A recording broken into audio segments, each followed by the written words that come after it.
think there's two things that I think that I want to add to that. And one, focusing on the footwork is huge. I know for me, one of my biggest issues is I was one of those Flintstone feet people. I tried to trust my athleticism, and I was like, I'm super quick. I'm pretty fast. If I read and I get there as quick as I can, then there's a good chance that I might touch it. But I noticed that I was wasting so much time.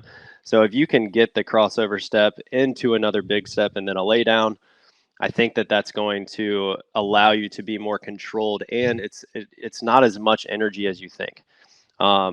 It's a lot easier, and so you're going to be touching the balls you should be touching. Okay, I think that that's kind of a big point. We'll probably talk about that later. There are some balls that you're not going to be touching, and that's okay. So I think that trusting the footwork, or realizing that if you get this positive footwork with that crossover step, another step, and then a lay down, that's going to set you up for the most success. The other thing, when we're talking about how to kind of do that crossover step, and you're talking about kind of rolling over that foot instead of turning and pivoting, I think that error might come mostly when people try to keep their shoulders square to the attacker too long. And they don't think about turning and actually chasing.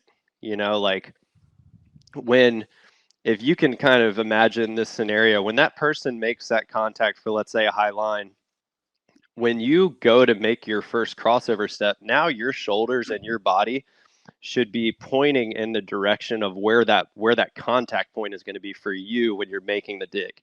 I think some people tend to keep their shoulders facing the net a little bit, or the attacker a little too long. They end up doing these side digs and like the kind of sideways collapse. Yeah. Instead of like a full run and then make that.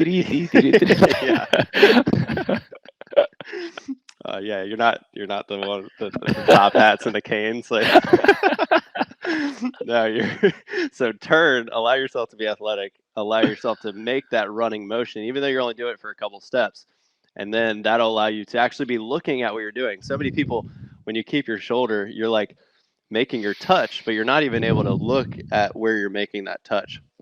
But if you turn and run, then you're making that touch right in front of you, and I think that might help a little bit.